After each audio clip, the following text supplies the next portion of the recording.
This is Neural Newscast for Monday, March 2nd, 2026. We are following breaking news from the Middle East. I'm Daniel Brooks. And I'm Elise Moreau. Joint U.S. and Israeli forces have expanded their military operations against targets in Iran. Defense Secretary Pete Hegseth stated earlier today that while the strikes have significantly impacted the regime's capabilities, the United States is not seeking a regime change. Instead, the focus remains on degrading military infrastructure. Former Defense Secretary Mark Esper has publicly supported the move, telling CNBC that the U.S. has made the decision in addressing these regional threats directly. There is a distinct shift in the stability of the region. Karim Sajjadpour is reporting significant internal jockeying currently happening within Tehran as the leadership reacts to these strikes. While the political structure of the country is under pressure, the physical reality on the ground is a military buildup that is making every commercial actor in the region extremely cautious. That caution is manifesting in a full-scale maritime crisis. Iran responded to the Saturday strikes with retaliatory attacks that have now left at least 3 tankers damaged and 1 seafarer dead. As of Sunday, shipping data showed at least 150 vessels, including oil and liquefied natural gas tankers, have dropped anchor and are stranded around the Strait of Hormuz. This is a critical choke point that handles about 1/5 of global oil demand. The logistical structure of global trade is effectively being redrawn in real time. Major marine insurers, including Gard, Skuld, and the London P&I Club, have issued notices that they are canceling war risk coverage in Iranian and Gulf waters starting March 5th. Japan's MSAD Insurance Group has also suspended underwriting.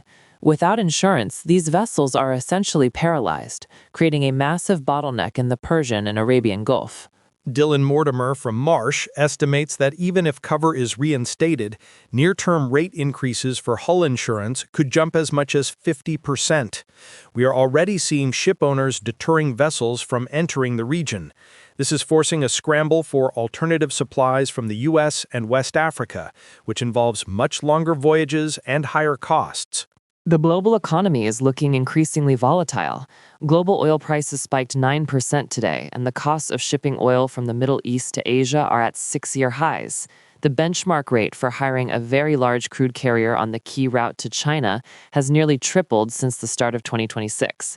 Market analysts like Emerald Jamil at LSEG suggest these rates will remain elevated as countries rush to secure energy needs amidst the uncertainty. Looking ahead, the nature of this conflict might be changing. Ian Bremmer of the Eurasia Group warned that Iran could engage in a drone war for a much longer period than traditional naval or air engagements. This suggests that even if the heavy strikes subside, the threat to commercial shipping could persist through low-cost drone interference. It creates a state of permanent disruption.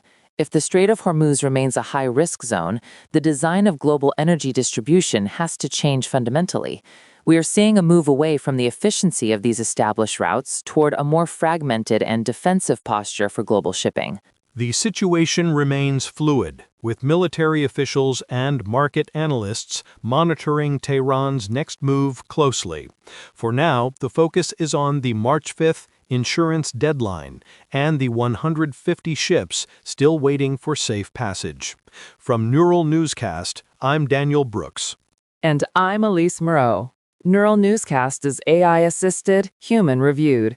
View our AI transparency policy at neuralnewscast.com. Neural Newscast uses artificial intelligence in content creation, with human editorial review prior to publication. While we strive for factual, unbiased reporting, AI-assisted content may occasionally contain errors. Verify critical information with trusted sources. Learn more at neuralnewscast.com.